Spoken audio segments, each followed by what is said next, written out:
결혼 9년 차, 여전히 남편을 사랑했던 은영은 결혼 후 9년 동안 남편의 차가운 태도에 점차 지쳐갔다. 연애 시절 눈만 마주쳐도 웃던 사람이었는데 잦은 야근과 회식, 주말엔 피곤하다는 이유로 방에만 틀어박히는 날이 늘어났다. 어쩌다 말을 걸어도 돌아오는 대답은 늘 피곤해. 한마디였다. 은영은 남편의 무관심을 이해하려 노력했다. 하지만 이해할 수 없는 행동이 계속되자 그녀의 마음은 점점 굳어갔다. 남편은 월급을 줄 때마다 늘 50만 원씩 덜 주었고 생활비를 달라는 은영에게 그는 늘 이번 달은 좀 빠듯하네. 다음 달에 채워줄게라고 말했다. 다음 달에도 그 다음 달에도 약속은 지켜지지 않았다. 이유를 물어보면 생활비가 그렇게 많이 필요해? 좀 아꼈어. 당신 요즘 너무 해픈 거 아니야? 라는 차가운 대답만 돌아왔다. 남편은 은영에게는 짠돌이었지만 시어머니에게는 세상둘도 없는 효자였다. 매달 시어머니의 통장에 꼬박꼬박 생활비를 입금했고 명품 지갑이나 가방을 선물하는 것도 주저하지 않았다. 어느 날 저녁 남편이 화장실에 간 사이 은영은 문득 그의 휴대폰을 쳐다봤다. 엄마와 주고받은 문자 메시지가 보였다. 엄마, 월급 들어왔어. 바로 보냈어. 확인해봐. 은영은 마음이 복잡해졌다. 자신에게는 짠돌이처럼 굴면서 시어머니에게는 아낌없이 퍼주는 남편의 행동이 이해되지 않았다. 그날 밤 은영은 잠든 남편의 휴대폰을 몰래 켰다. 뱅킹 앱을 열자 시어머니 통장 외에 매달 일정 금액이 빠져나가는 낯선 통장 내역을 발견했다. 이게 대체 뭐지? 은영은 그 통장의 주인이 누군지 알 수 없었다. 그 통장의 주인은 시어머니가 아니었다. 그녀의 심장은 두근거리기 시작했다. 그동안 남편이 말하지 않았던 수상한 행동의 이유가 바로 이 통장에 숨겨져 있다는 것을 직감했다. 그날 밤 은영은 잠을 이룰 수 없었다. 남편이 뱅킹 앱에서 본 그 낯선 계좌가 계속 머릿속을 맴돌았다. 다음 날 아침 남편이 출근한 사이 그녀는 조심스럽게 그의 서재로 향했다. 서랍을 뒤지자 아니나 다를까 또 다른 통장이 나왔다. 이 통장은 남편의 비상금 통장이었는데 매달 꼬박꼬박 50만 원씩 돈이 빠져나가고 있었다.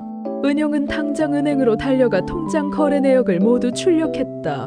매달 빠져나가는 50만 원의 출처를 파악하기 위해 그녀는 그 통장의 주인에 대해 알아보기 시작했다. 은영은 남편의 비상금 통장 내역을 보며 고민에 빠졌다. 남편은 왜 매달 이 계좌에 거액을 보내는 걸까? 혹시라도 남편에게 숨겨진 가족이 있는 건 아닐까?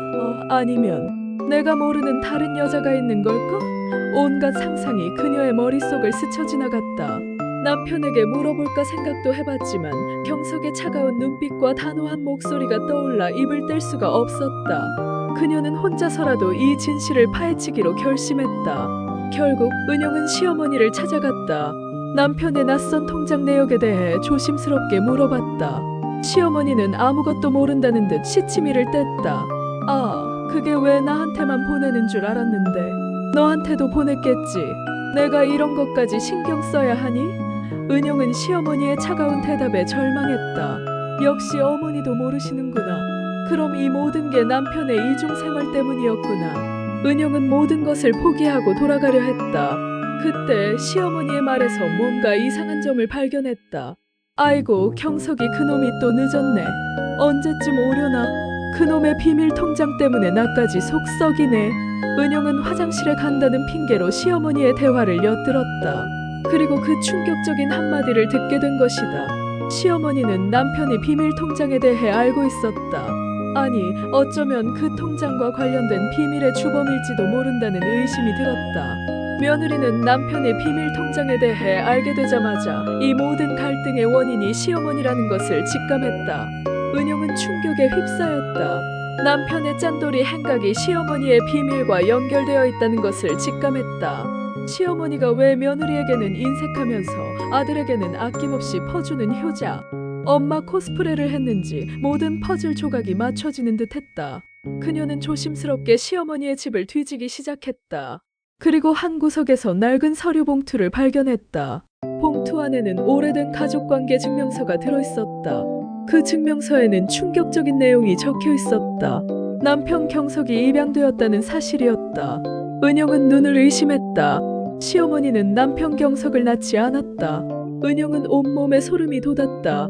그동안 시어머니가 며느리에게 보여줬던 이상하리만치 차가운 태도, 그리고 아들에게 보였던 병적인 집착이 모두 설명되는 듯했다. 시어머니는 아들을 빼앗길까봐 며느리를 경계했던 것이다. 모든 진실을 알게 된 은영은 시어머니에게 달려갔다. 어머니, 대체 왜 그러셨어요? 경석 씨는 왜 저에게 단 한마디도 말하지 않았고요?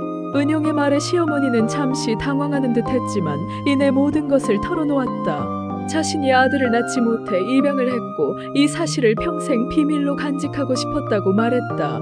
바로 그때 남편 경석이 집으로 돌아왔다. 은영은 남편에게 달려가 소리쳤다. 오빠, 왜 말하지 않았어? 오빠가 입양하라는 사실을 왜 나에게 숨긴 거야? 그 말에 남편은 그 자리에 얼어붙었고 시어머니는 곧 울 것처럼 눈물을 글썽이며 애원했다. 경석아, 그게 아니라. 하지만 경석은 아무 말도 하지 못했다. 모든 것을 알게 된 남편은 충격에 휩싸여 그 자리에 무릎을 꿇고 주저앉았다. 그는 울부짖었다. 내가 엄마의 진짜 아들이 아니었다니. 그동안 그를 옥죄어왔던 모든 행동이 한순간에 이해가 되는 순간이었다. 그는 치사한 짠돌이가 아니었다. 어머니의 거짓말과 애증 속에 갇혀 살았던 불쌍한 사람이었다. 모든 진실이 밝혀진 후 경석은 자신을 올가미처럼 옥죄었던 삶의 굴레에서 벗어났다. 그는 어머니에게 찾아가 더 이상 거짓된 관계를 이어갈 수 없다며 평생의 인연을 끊겠다고 선언했다. 어머니는 아들의 단호함에 무릎을 꿇고 울부짖었지만 경석의 마음은 이미 굳어진 후였다. 은영은 그런 남편의 결정을 조용히 지지했다. 그동안 남편이 자신에게 보였던 차가움, 짠돌이 같은 행동, 그리고 이해할 수 없었던 모든 순간들이 이제야 설명되었다. 남편은 며느리를 사랑하지 않아서가 아니라 거짓된 삶의 무게에 짓눌려 자신을 잃어버렸던 불쌍한 사람이었다. 은영은 남편에 대한 배신감 대신 깊은 연민과 사랑을 느꼈다. 은영은 남편에게 말했다. 괜찮아. 이제부터라도 우리 함께 하자. 당신 혼자서 그 무거운 짐을 다 짊어지지 않아도 돼. 그녀는 남편이 손을 잡고 그동안 하지 못했던 위로의 말을 건넸다. 남편은 그제야 지난 세월의 슬픔을 토해내며 아내의 품에 안겨 어린아이처럼 울었다. 이제 이들 부부의 싸움은 완전히 끝이 났다. 그 끝은 행복한 결말이 아니었다. 결혼 생활의 갈등은 끝났지만 두 사람은 평생 지워지지 않을 가슴속에 흉터를 안고 살아가야 했다. 하지만 그들은 서로의 아픔을 보듬으며 새로운 삶을 시작했다. 남편은 이제 며느리를 진심으로 사랑하게 되었고 시어머니는 더 이상 그들의 삶을 방해하지 않았다. 두 사람은 비극적인 진실 앞에서 더욱 깊어졌지만 동시에 영원한 상처를 남겼다. 이들의 사랑은 이제 겉으로 보이는 완벽함이 아닌 서로의 아픔을 보듬는 진정한 의미의 사랑이 되었다.